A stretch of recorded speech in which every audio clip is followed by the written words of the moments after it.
alegría como cada noche de poder entrar en su casa y poder compartir este tiempo. Hoy tenemos el privilegio de tener como invitado a alguien que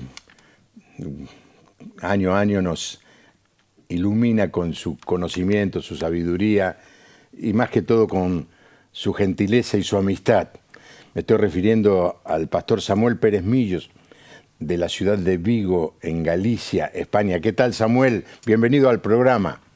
Muchas gracias por la invitación. Es un privilegio, un placer colaborar en una actividad como esta y saludo a todos los televidentes con mucho afecto. Samuel, nos debemos, yo te debo un asado, pero vos me debés alguna paella o alguna comida gallega. ¿Cuál es la comida típica de Vigo, Samuel?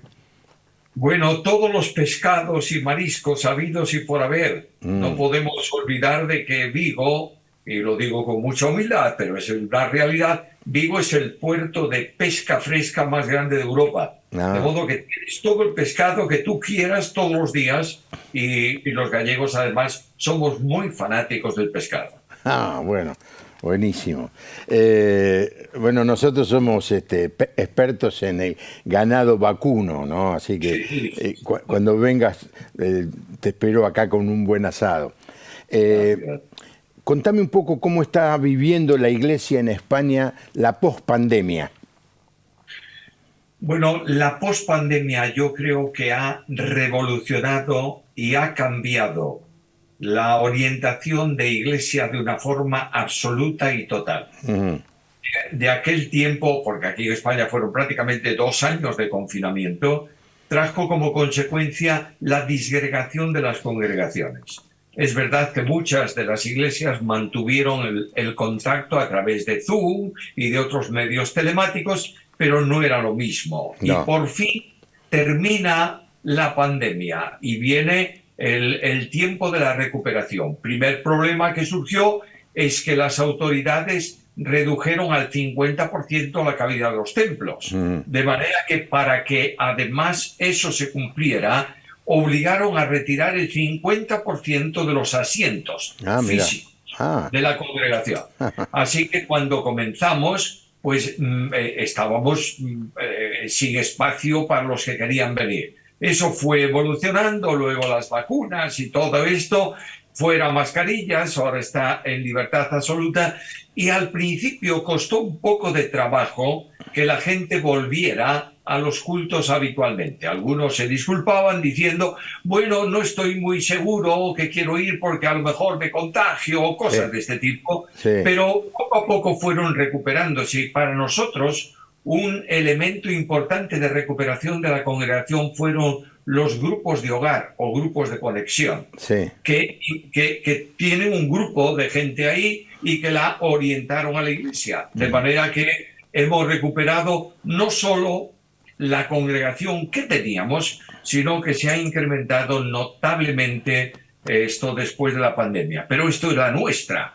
Ahora, hay otras grandes congregaciones en España que han perdido, algunas de ellas no han recuperado más que el 20% de lo que tenían. Y esto es sumamente complicado y dificultoso de entender. ¿Y cómo explicás eso? ¿Por qué la iglesia en Vigo, que vos pastoreás, recuperó casi el 100% y otras no? ¿Hay alguna razón técnica, alguna razón teológica, alguna razón costumbrista que produce una cosa así? Esto, lo que hay que generar es una identificación de la membresía con la Iglesia. Mm, Esto es vital. En segundo lugar, hay que darle a la Iglesia alimento bíblico. No es posible alimentar un rebaño con mensajes motivacionales, con una buena música o un buen efecto, porque eso es entrar y salir esto sin recibir un impacto de Dios a través de su palabra por su espíritu. Nosotros damos prioridad absoluta a todo esto y gracias a Dios la iglesia está creciendo, se consolida los mismos puntos de misión. Tenemos 3 puntos de misión. uno a 110 kilómetros, que es en la ciudad de Orense, otro en Redondela y otro en Puente Areas, se han recuperado esto 100% de la asistencia que había y se ha incrementado la asistencia. Sí, es cierto, porque donde hay alimento sólido, alguien dijo, oveja bien alimentada no salta el cerco. Y cuando hay un buen alimento, la membresía vuelve porque quiere seguir comiendo bien, ¿no? Para comer así mensajes de tipo pasatista, que simplemente estimulan el buen humor, uno se queda en la casa, ¿no? Y tiene de todos los colores y de todos los idiomas. Ahora, Samuel, quiero que charlemos, aprovechar tu presencia en el programa, quiero que charlemos de un tema que ha sido motivo de preocupación desde la primer iglesia o del primer siglo, de las iglesias del primer siglo, y que fue la persona nacida de nuevo, la persona convertida, la persona que ha abrazado la fe, la persona que le ha entregado su vida a Jesucristo,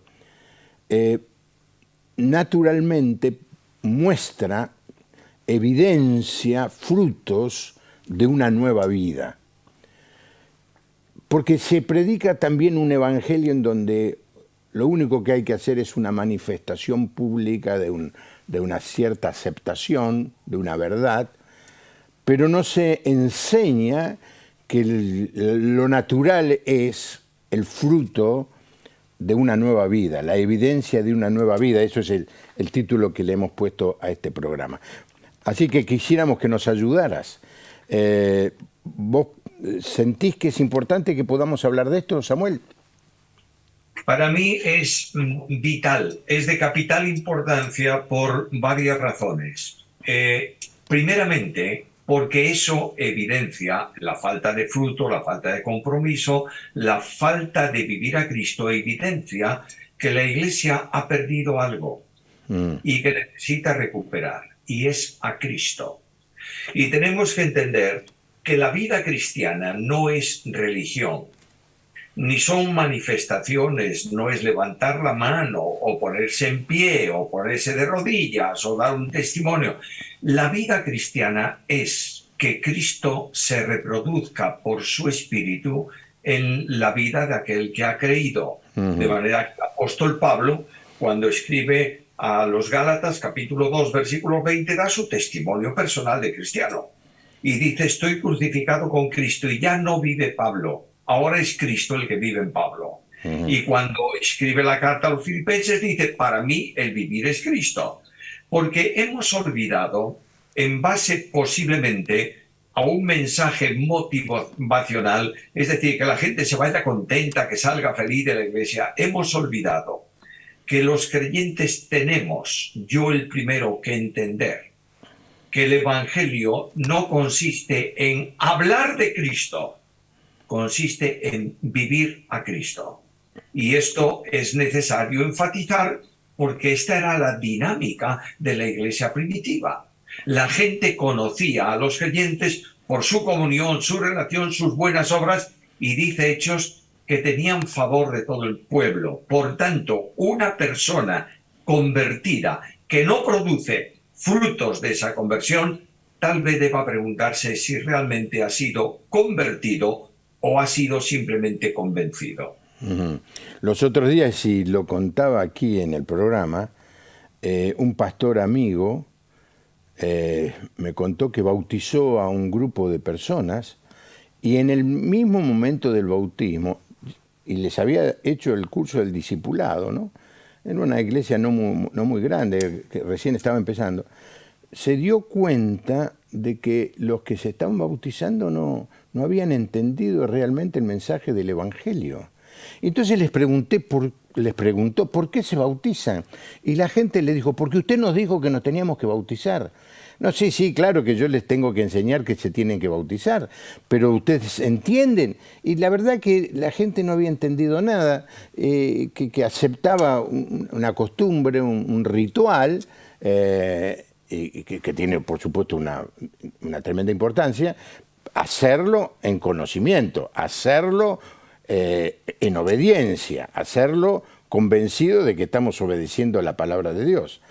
Y esto está pasando muchos, y esta pandemia, déjame aventurar una opinión, Samuel, esta pandemia sacudió el árbol y un montón de gente que no estaba arraigada, que solamente estaba pegada, acercada, se cayó, se fue, porque no estaba cimentada, arraigada, por utilizar una palabra más, más bíblica, en la fe. Y me gustaría que pudiéramos hablar entonces evidencias de la nueva vida. La primera que dijiste es entender que ya no vivimos nosotros, sino que vive Cristo en mí. Ahora, ese texto que yo lo aprendí cuando era chico, y vivo no ya yo, mas vive Cristo en mí, y siempre me sorprendía porque había un hermano, un pastor, que se llamaba Noya de apellido, y yo pensé que estaba en la Biblia, y después cuando la leí era que eran dos palabras diferentes, ¿no? No ya yo. Quizás es un concepto muy profundo del que se habla poco. A ver si podemos profundizar ese concepto, Samuel. Esto, mi querido amigo, permíteme que sea un poco duro en una definición. ¿Se habla poco de ese concepto? Yo creo que se habla poco de Biblia. Y naturalmente los creyentes reciben un mensaje de evangelio que yo le llamo evangelio light.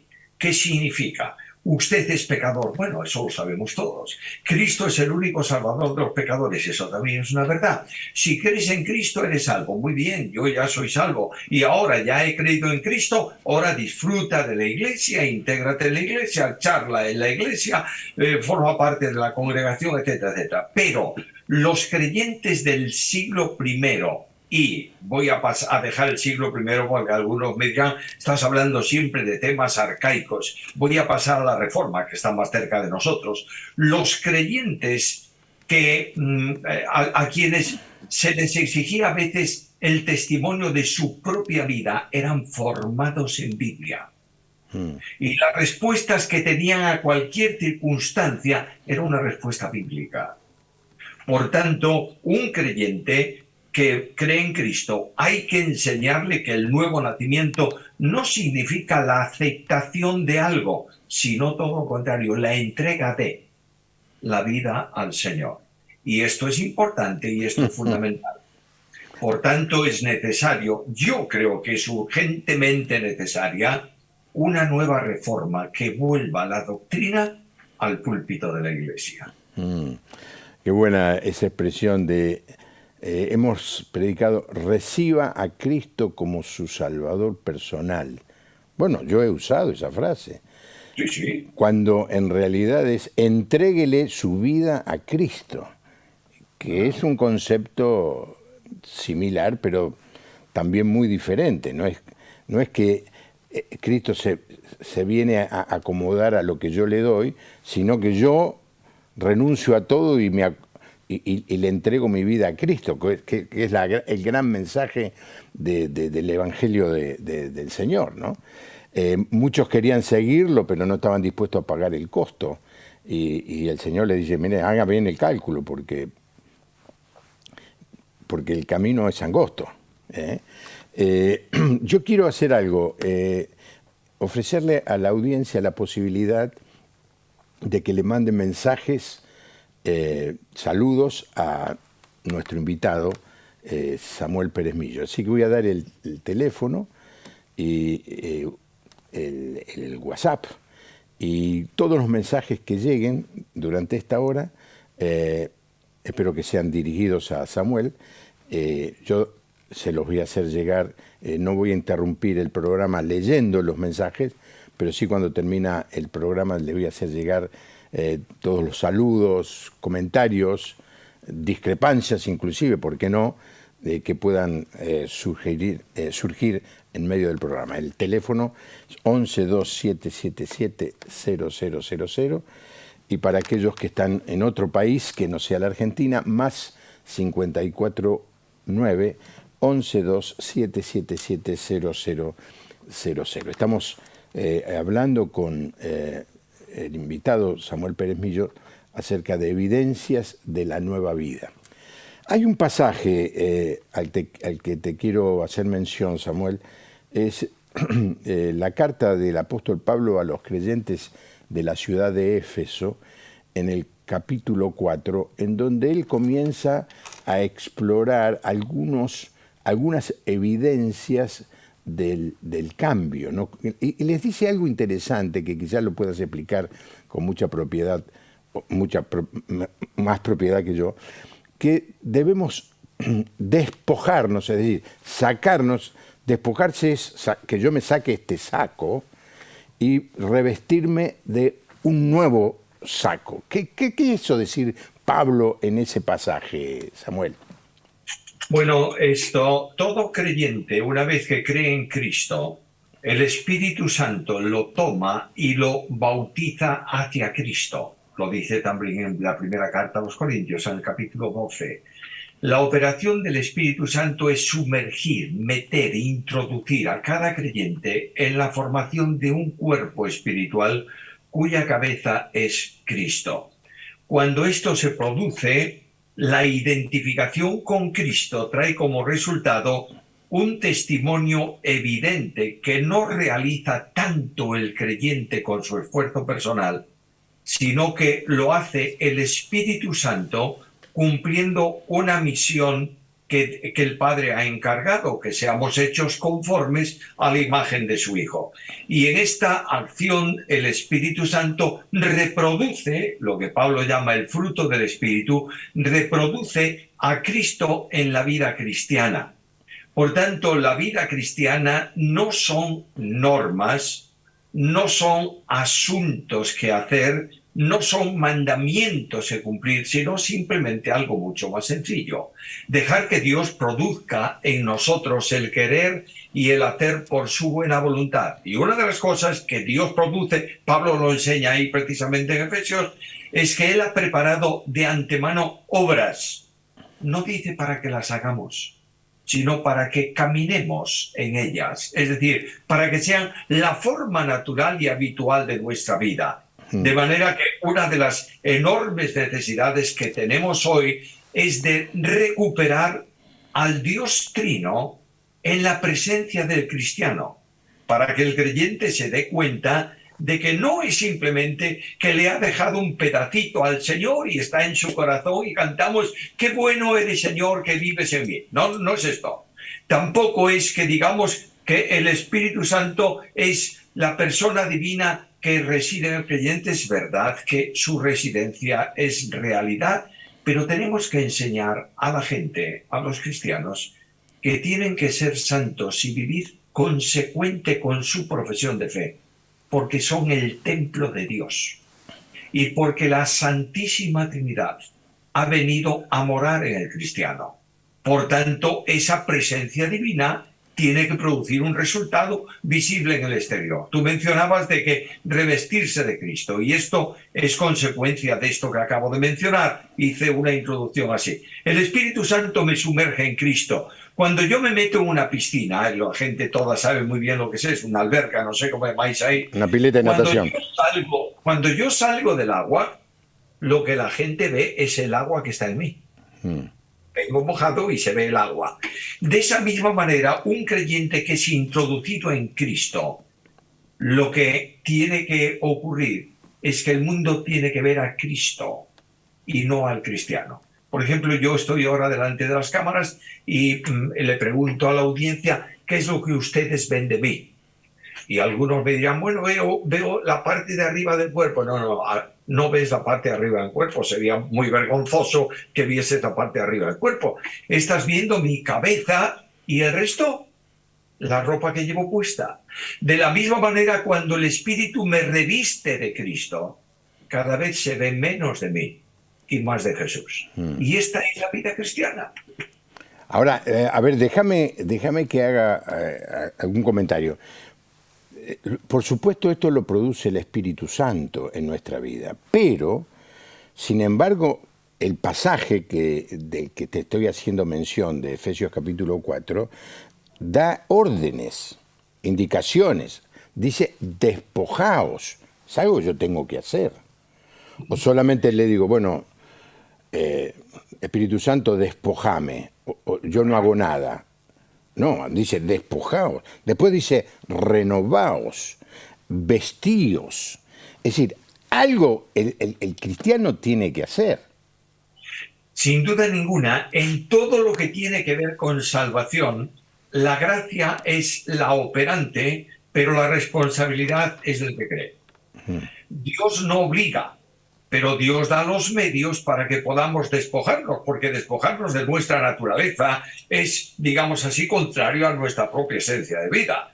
Yo soy así y no voy a cambiar. Pero lo que está diciendo la Biblia es que en la medida en que yo vivo a Cristo y vivo en el poder del Espíritu, yo tengo potencial espiritual para que, a la luz de la Biblia, me despoje, saque, tire fuera las envolturas que pertenecían al pasado y viva una vida nueva, renovada en Cristo Jesús. Porque no solamente consiste en dejar de practicar pecados, digamos, aberrantes. Es que hay personas que han creído relativamente y lo que ellos piensan es que tienen que mantener ciertos sistemas históricos y tradicionales, pero lo que te pide la Biblia es que tú arrojes por la borda cualquier cosa que impida una correcta relación con Cristo y un testimonio claro ante el mundo. Tenemos responsabilidad total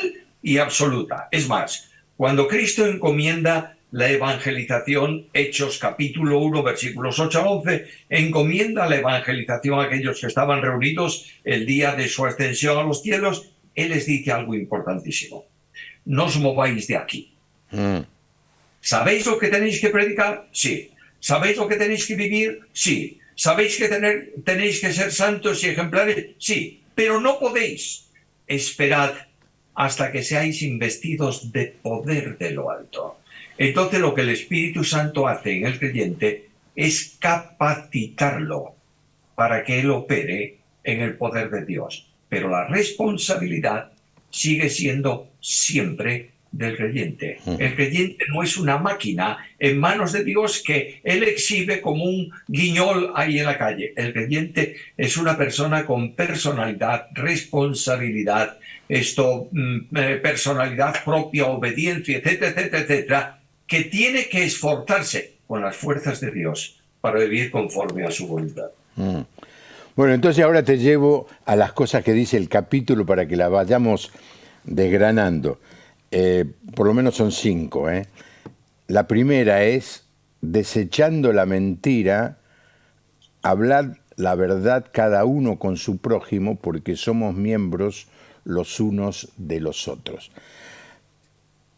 Evidentemente había algunos que mentían, que tenían la costumbre de mentir, el mal hábito de mentir, que eran mentirosos, y tienen que tomar la decisión de dejar de mentir y hablar la verdad.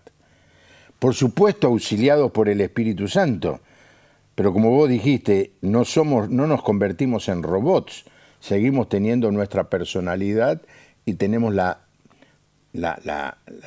obligación, no sé si sería la palabra obligación, el mandato de dejar de, por ejemplo, la mentira.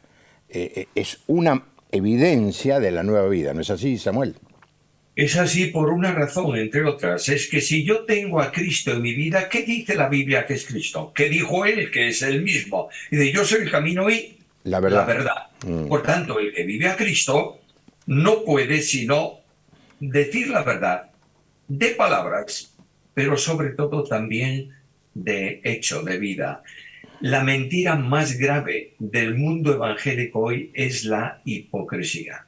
Hipocresía es manifestar una apariencia de lo que no es. Y la hipocresía engaña habitualmente. Ahora, yo tengo que preguntarme diariamente, ¿está el Espíritu Santo reproduciendo a Cristo en mi vida o no? Entonces tengo que confesar y tengo que pedir en la oración que tenga yo, no importa cómo lo exprese, tengo que pedirle aquellas palabras de aquel cántico antiguo, bueno, no tan antiguo, de hace relativamente pocos años: yo quiero ser como tú. Cuando yo me ajusto a esa necesidad espiritual, que es mi necesidad espiritual, recibiré la ayuda potencial del Espíritu Santo de Dios para que yo deje de hacer lo que antes hacía y viva en novedad de vida. Es un tema, mencionaste la hipocresía, ¿no? Es una manera muy común con la que nosotros tratamos de mostrar que somos lo que en realidad no somos. Es una manera de mentir. Y la verdad que traería mucha sanidad a las comunidades de fe, a las congregaciones, el que pudiéramos hablar la verdad en amor. Porque dice el texto que tenemos que decir la verdad porque somos miembros los unos de los otros. Y cuando nos mentimos nos estamos lastimando.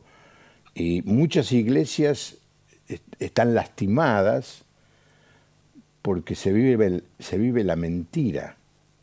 Ahora, avanza un poco más, Samuel.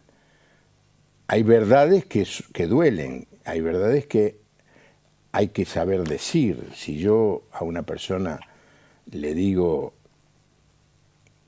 mire, usted tiene muy mal aliento y se lo digo públicamente, estoy diciendo la verdad posiblemente, pero lo estoy haciendo de una manera equivocada. ¿Cuáles serían los límites de decir la verdad en el ámbito de una congregación sin que lastime, sin que destruya a la persona de la que estamos hablando o a la que estamos hablando? Cuando hay que decir la verdad a una persona directamente y está solamente ella contigo, tú puedes utilizar un lenguaje tal vez un poco más intenso. Lo que no se puede usar un lenguaje intenso es delante de un grupo de personas, porque muchos no entienden lo que queremos decir y podemos destrozar espiritualmente la vida de alguien. En una congregación, cuando tenemos que decir el ejemplo que tú acabas de poner, de que el aliento tuyo huele mal y el que habla mal le huele mal el aliento, espiritualmente hablando. Cuando tienes que decir eso, en lugar de decirlo, a mí me parece que, abre la Biblia y que sea Dios por su palabra, que siempre es de gracia, el que aplique esa expresión bíblica que tú encontraste por su espíritu a la vida personal de la persona. Y vengo a insistir, tal vez sea mi tema más recurrente en los últimos años, vengo a insistir en la enorme necesidad de exponer la Biblia a la congregación. Porque es precisamente por la Biblia que Dios habla. Mira, hay un problema muy serio en el mundo evangélico de hoy que yo detecto en distintos lugares del mundo. El predicador de turno, el pastor, no digo que se haga con mala intención, ni muchísimo menos. Esto resulta que en la iglesia tenemos algún problema matrimonial. Bueno, el domingo voy a hablar de matrimonio. Muy bien, ahí subo al púlpito y antes de subir al púlpito hago mi bosquejo y digo, bueno, el marido tiene que amar a su esposa, bla, bla, bla, bla, bla, la esposa tiene que obedecer, respetar a su marido, bla, bla, bla, bla, etcétera, etcétera, etcétera. Y una vez que yo he armado mi bosquejo de lo que yo quiero decir a la congregación, entonces voy a la Biblia para sustentar lo que quiero decir. Ahora, si yo abro Malaquías, estoy poniendo un ejemplo, y leo lo que ocurría en el pueblo de Israel y permito que Dios aplique ese mensaje de relación matrimonial que está escrito por una persona a través del Espíritu, Dios habla a la intimidad de la persona y la persona no siente carga, siente la bendición de una conversación restauradora de parte de Dios. Muy buen consejo. Pues sabes, Samuel, que hay muchísimos pastores que escuchan, ven este programa, a los que yo me dirijo con mucha humildad, a los que admiro especialmente, ¿no? Yo siempre digo, ser pastor de una iglesia en la ciudad, rodeado de muchas otras iglesias, de pastores amigos, teniendo una buena cantidad de gente que asiste, no es difícil, lo difícil es lo que muchos pastores hoy están haciendo, que están viendo el programa, están en ciudades pequeñas, las congregaciones no son tan grandes, mucho depende de ellos, y siempre que les hablo, como les estás hablando vos en esta noche, yo sé que lo reciben muy bien. Lo que estamos haciendo no es un juicio ni una crítica, lo que estamos tratando es abrir el corazón para ayudarte, y me estoy dirigiendo a mis colegas pastores a los que admiro muchísimo. El primero fue dejar de mentir y decir la verdad. El segundo es muy interesante, dice, airaos pero no pequéis.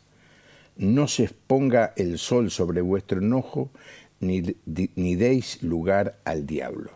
O sea que dice que me puedo enojar, pero que no tengo que pecar. Pero el enojo no es pecado.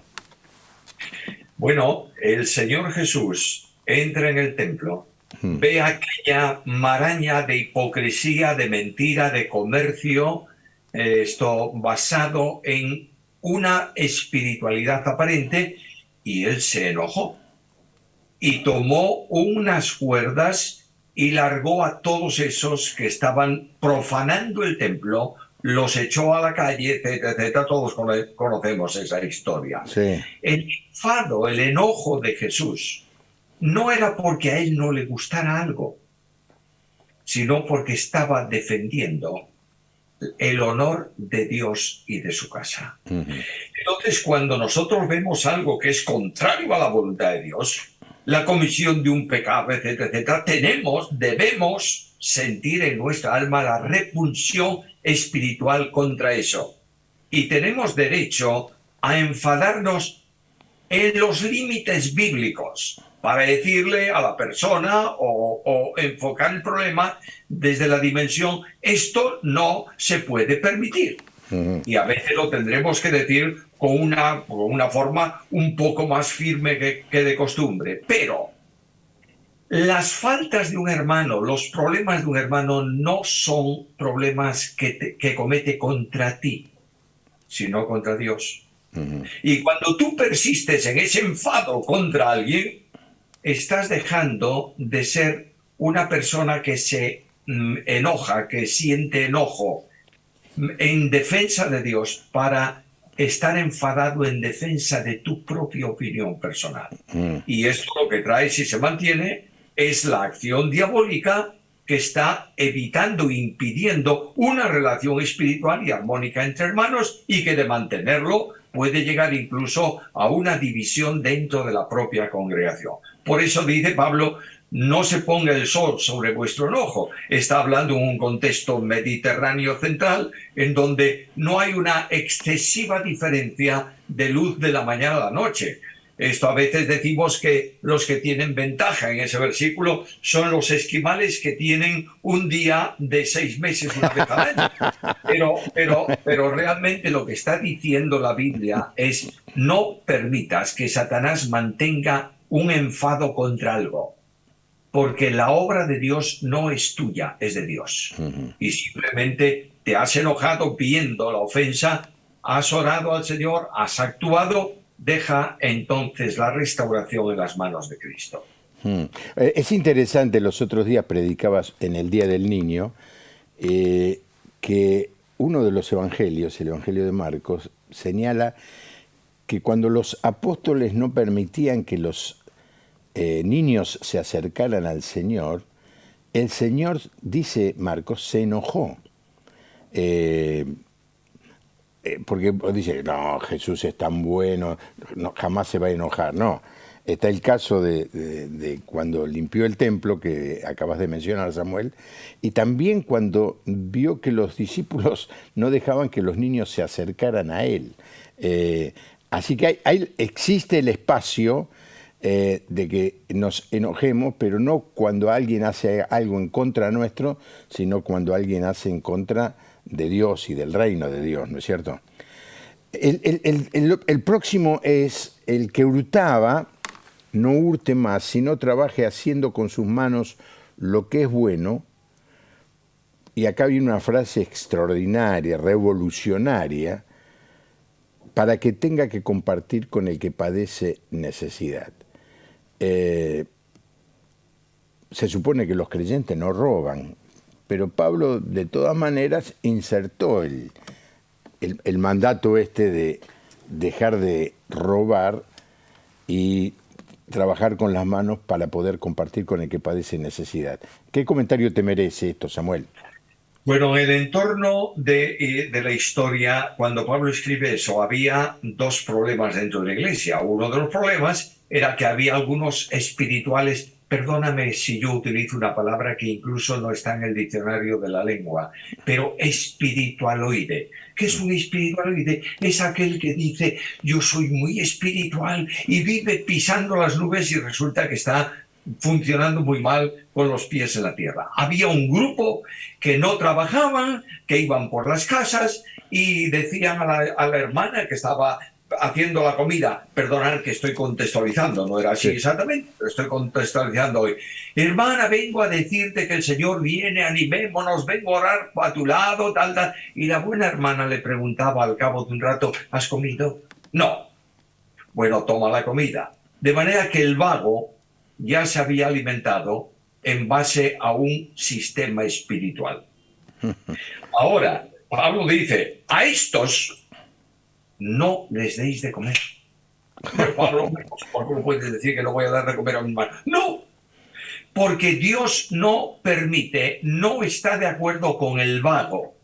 Y Cristo dijo, mi Padre hasta ahora trabaja y yo trabajo. Y cuando Dios colocó al hombre en el huerto de Edén, lo colocó no para que estuviese durmiendo debajo de un árbol, sino para que labrase el huerto y lo cuidase. Por tanto, el trabajo dignifica. Y una de las cosas que ocurre es que cuando en el trabajo secular de hoy yo no rindo en el trabajo, distraigo el tiempo de lo que tengo que utilizar o hacer en la empresa donde trabajo, soy un hurtador, un ladrón, que estoy robando lo que la empresa me paga y yo no funciono. Eso es pecado. Y naturalmente que el apóstol Pablo dice, Jesús el Señor, que es el ejemplo de vida en la epístola a los Efesios y en toda la Biblia, Jesús el Señor era carpintero. Y antes de salir al ministerio, él trabajó y la gente lo conocía como el carpintero. Luego, si Cristo, ejemplo y modelo de vida, trabajaba, si yo no trabajo, me convierto en un hurtador. Bien sea de los bienes de mi hermano que me alimenta, bien sea de la beneficencia de la iglesia, de ahí que Pablo diga también a Timoteo que no pongas en la lista viudas que tienen sobrinos y familia, que los mantengan ellos, porque esa es la dignidad que exige y que demanda la Escritura. Y naturalmente el creyente tiene que tener mucho cuidado con el hurto. Yo estuve, como sabes, durante años en la empresa antes de salir al ministerio y es fácil, muy fácil, hurtos chiquititos. Por ejemplo, A ver. mi niño necesita unos folios, no sé si llamáis folios o DIN, ahí, unos papeles para el colegio. Yo abro el cajón de la mesa de mi despacho y meto media docena de hojas dentro de mi portafolios. Hombre, eso no arruina la empresa, ni muchísimo menos. A veces se tira el papel blanco porque se arrugó un poco. He cometido un robo porque me llevo lo que no es mío. Y eso no dignifica ni manifiesta la vida cristiana. Ahora, el otro concepto es el concepto en este pasaje es trabajar no para aumentar nuestros recursos, nuestros ahorros, nuestras riquezas, sino que una de las razones es el compartir con el que padece necesidad. Se ha predicado mucho un evangelio de la prosperidad, en donde se exalta a la persona que progresa, que se compra un Mercedes-Benz. Yo he escuchado sermones de pastores diciendo que Dios los había bendecido, que se compraron un Mercedes-Benz y ese tipo de cosas. Cuando el pasaje nos habla de que, primero de todo, que debemos que vivir de una manera sobria, y si algo tenemos es para poder compartir con el que padece necesidad. Este concepto me parece revolucionario en el primer siglo y lo sigue siendo hoy. ¿Qué comentario haces, Samuel? Bueno, sin duda ninguna.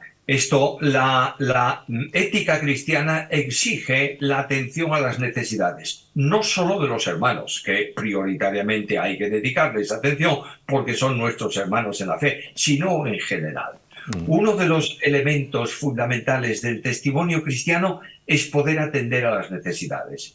Nuestra iglesia no es ejemplo de nada para nadie, porque es una iglesia y por tanto con sus problemas. Pero estamos calificados hoy por hoy como la segunda entidad de beneficencia dentro de nuestra ciudad. Y esto significa que la iglesia tiene que proveer de recursos para atender como mínimo a 250 familias semanales. Tener nuestros locales para almacenar alimentos no perecederos, etcétera, etcétera, todas estas cosas.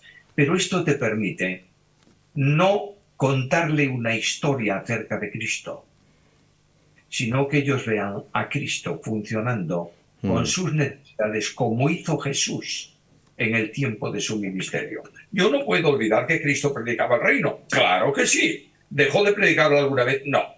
Predicó siempre el Evangelio.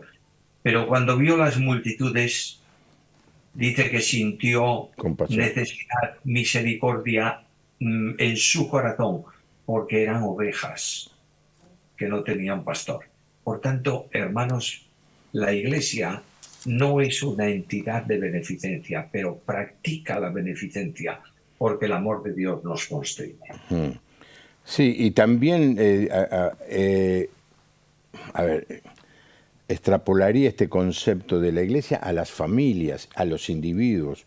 Todos nosotros tenemos que ver que si el Señor nos ha bendecido y tenemos suficiente como para tener abrigo y sustento, deberíamos administrar con mucha generosidad ese extra que tenemos. Yo veo hermanos, no hago ninguna crítica, que viajan, tienen casas en 1, 2, 3 lugares y me parece bien que lo tengan, pero se espera de que si alguien tiene excedente, una de las cosas que tiene que hacer es compartir con el que padece necesidad. Es un tema para charlar en extenso en otro momento.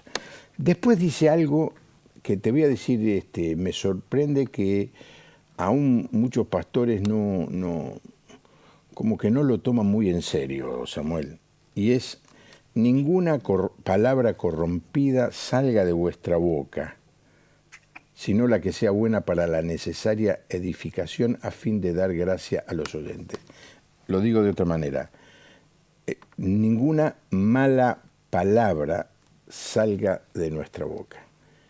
Y vos sabés que descubro, a veces hasta algunos que son amigos míos, que utilizan algunas palabras que son malas palabras, y que no le dan importancia al cumplimiento de este texto. ¿Qué opinión tenés? Todo cuanto no edifica, destruye. No hay neutralidad en esto. Y volvemos a lo que decía al principio. La vida cristiana es vivir a Cristo. ¿Es así? Bien. La pregunta que surge inmediatamente es: ¿lo haría Jesús? Las palabras de Cristo pueden ser reprensivas, enérgicas. Él dijo, hablando a Pedro, cuando Pedro le decía no vayas a la cruz, le decía: apártate de mí, Satanás. Esto es serio. pero lo hizo con la suficiente cortesía, digamos así, para manifestar un problema que surgía, pero hacerlo con gracia y con misericordia.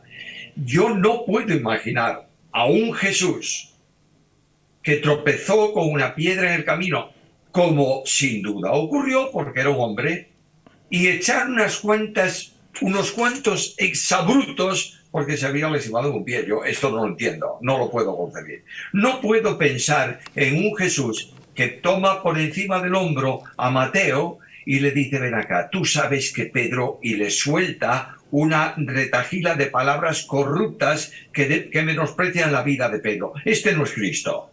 De esta misma manera, si yo vivo a Cristo y Cristo fue santo y la palabra de Cristo es verdad, mi palabra no debiera ser otra que la palabra que edifica al que la escucha.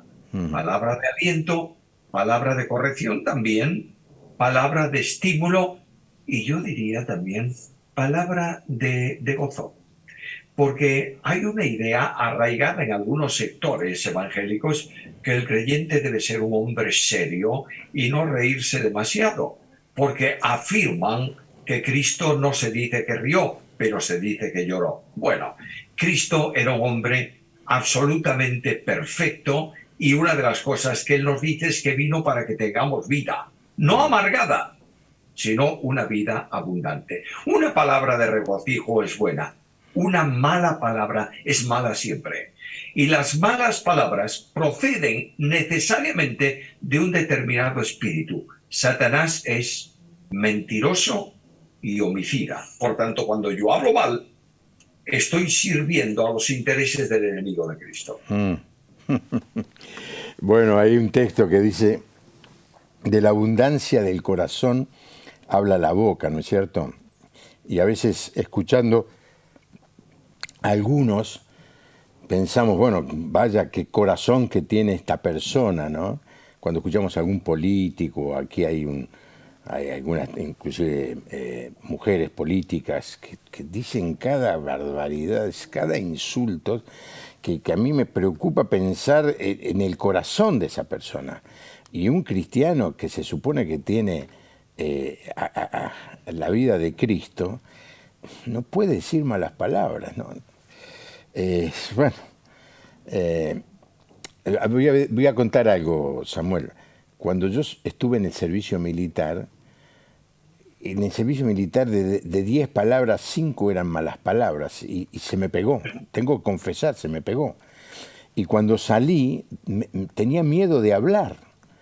Y tuve que hacer una decisión delante del Señor. Señor, sacame esta mala costumbre que se me pegó en el servicio militar. Y bueno, doy gracias a Dios que me ayudó. No es que soy impoluto, pero he mejorado muchísimo porque me lo he tomado en serio.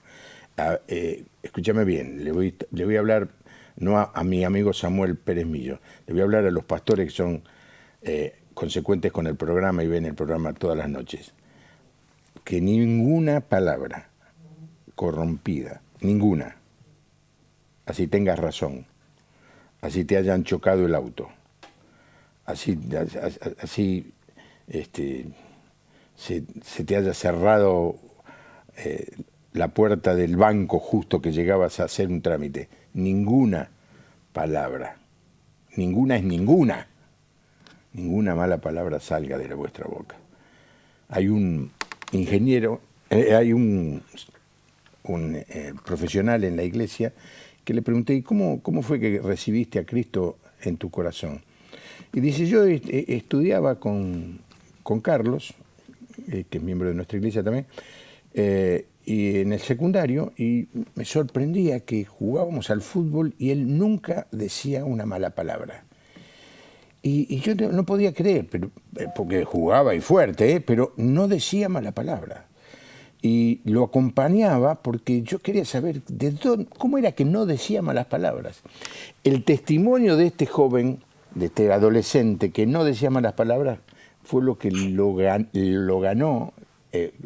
que ganó a este otro, y ahora son los dos miembros de la congregación, como resultado de que un creyente no dice malas palabras. Bueno, a ver, hay un texto acá durísimo, como para todo un programa. No contristéis, no hagas enojar al Espíritu Santo de Dios, con el cual fuisteis sellados para el día de la redención. Posiblemente tenga relación con esto de decir malas palabras, pero creo que es un poco más amplio que eso. ¿Qué significa contristar, entristecer al Espíritu Santo? ¿Puede un cristiano hacer eso? Pueden, naturalmente, porque entristecer al Espíritu Santo es la consecuencia de tener en el corazón del que tú hablabas antes pecado oculto sin confesar. La comunión con Dios se mantiene por una vía doble. En primer lugar, nuestra comunión es con el Padre, destinatario final de la comunión, pero por su Hijo Jesucristo en el poder de su Espíritu. De manera que cuando nosotros conocemos algo y el Espíritu Santo está tratando de reproducir, según la determinación del Padre, la imagen de Cristo en nosotros, y nosotros nos forzamos a vivir una vida contraria a la voluntad del Espíritu, estamos pecando y el Espíritu se entristece. Siente tristeza por la situación personal nuestra. Se compadece el Señor de los suyos y de sus problemas y no se agrada del pecado de las personas. Por tanto, cuando el Espíritu Santo está contristado, no actúa, no opera, no obra. Cuando nosotros tenemos pecados sin confesar, por ejemplo, un pecado muy típico del matrimonio es el enfado con la mujer, el tratar mal a la esposa, etcétera, etcétera. La Biblia dice que esas oraciones de un marido enfadado, que es pecado, no tienen respuesta. Por tanto, el Espíritu Santo se entristece de nuestra tozudez, de nuestro capricho, de nuestra forma de vivir y guarda silencio y espera. La restauración de esa situación de no contristar al Espíritu la dice carta primera de Juan, capítulo 1, versículo 9, que si hemos pecado, confesemos nuestro pecado. Dios nos llama a confesar nuestros pecados delante de Él, no para perdón de pecado en cuanto a condenación, sino para restauración de la comunión con Él. De manera que si yo quiero tener comunión con Dios y vivir en el poder del Espíritu, tengo que llevar a la presencia del Señor aquello que Él conoce y que yo conozco también, y confesar mi situación. Cuando estamos hablando de confesión, todos lo saben muy bien, no es decirle a Dios lo que Él ya sabe. Yo voy a la presencia del Señor, me he enfadado, ya que estaba hablando de la relación matrimonial, me enfadé con mi esposa, le he dicho 4 frescas y tal. Voy junto al Señor, le digo, Señor, vengo a decirte que me enfadé con mi mujer y ya ves tú que le llamé. El Señor me dice, ya lo sé, no hace falta que me lo digas, yo estaba allí. Ahora, muy distinto es cuando yo digo, Señor, tú dices que tengo que amar a mi esposa como tú amaste a la iglesia. Y yo confieso, es decir, digo lo mismo. Por tanto, tiene que operarse un cambio en mi vida personal si yo confieso de esta manera. Y el Espíritu Santo me permite conseguir triunfos victoriosos por su fuerza y por su poder, sin eludir nunca, como decía hace un rato, nuestra responsabilidad personal.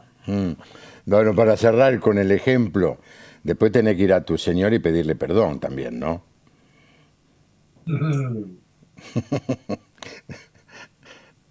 Te quedaste callado.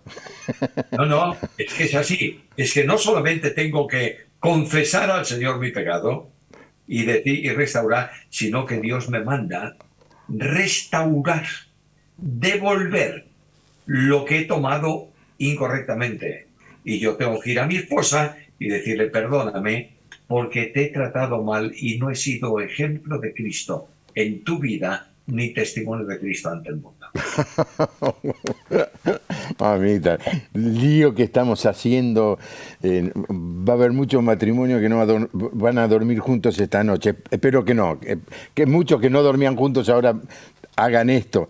Y llegamos al último, ¿no? Quítese de vosotros toda amargura, enojo, ira, gritería, maledicencia, toda malicia. Otra vez la boca. Antes sed benignos, buenos los unos con los otros, misericordiosos. Y acá viene, tengo 2 minutos, 3 minutos para esto que es para un programa completo. Perdonándoos unos a otros como Dios también os perdonó a vosotros en Cristo. Entonces ahora le hablo a la señora, a tu señora, Samuel, y le digo, si te vino a pedir perdón, lo tenés que perdonar, ¿eh? ¿No es cierto, Samuel? Mira, no solamente tiene que perdonar el creyente cuando le piden perdón, que esto es importante, Sí. tiene que perdonar sin que se lo pidan. Mm. Porque Dios nos perdonó todo en Cristo. Lamentablemente, el no perdonar trae consecuencias gravísimas en el testimonio, roturas en las iglesias, distanciamiento en la comunión, pérdida de bendiciones, etcétera, etcétera, etcétera. Si Cristo me ha perdonado y me perdona ahora mismo, yo tengo pecados cometidos en el día de hoy de los que no soy consciente. Son pecados de ignorancia, que no son voluntarios en el sentido de procurarlo, sino que se produce. Si Cristo me ha perdonado todos mis pecados, yo tengo necesariamente que perdonar. Y si no perdono, no puedo practicar el ministerio. Ya que estás hablando a pastores, yo me incluyo dentro de esto, 40 años en el pastorado de la iglesia. Si yo no soy capaz de perdonar, es que no soy capaz de amar. Y Pablo dice que si tengo todo y no tengo amor, soy ruido que molesta a Dios y molesta a la iglesia. Tremendo, Samuel. Bueno, muchísimas gracias por permitirnos charlar con vos en esta noche. Espero que a la audiencia le haya venido bien. Es un programa como para que escuchar un par de veces y también para recomendar.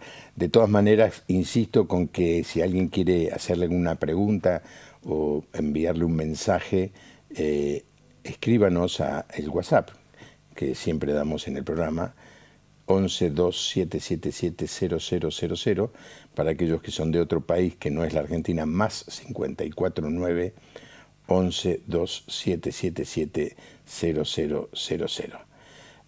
Muchísimas gracias, Samuel, por este rato, por este diálogo, y bueno, esperamos que vengas por Latinoamérica, abandones un poco el pescado de Galicia y vengas a comer un poquito de carne aquí a Latinoamérica. Será así si el Señor lo permite, y mi gratitud personal es por haberme permitido en este programa ministrar de una forma sencilla, dándome el privilegio de poder hacerlo. Por tanto, este es mi reconocimiento y oro por todos los oyentes de este programa y oro también por el programa para que sea un instrumento en las manos del Espíritu de Dios para edificación de su pueblo, extensión de su reino y sobre todo para gloria de su nombre. Gracias, Samuel. Espero que le haya gustado el programa. Nos encontramos aquí, como cada noche, en la puerta abierta que hacemos desde Buenos Aires para Canal Luz.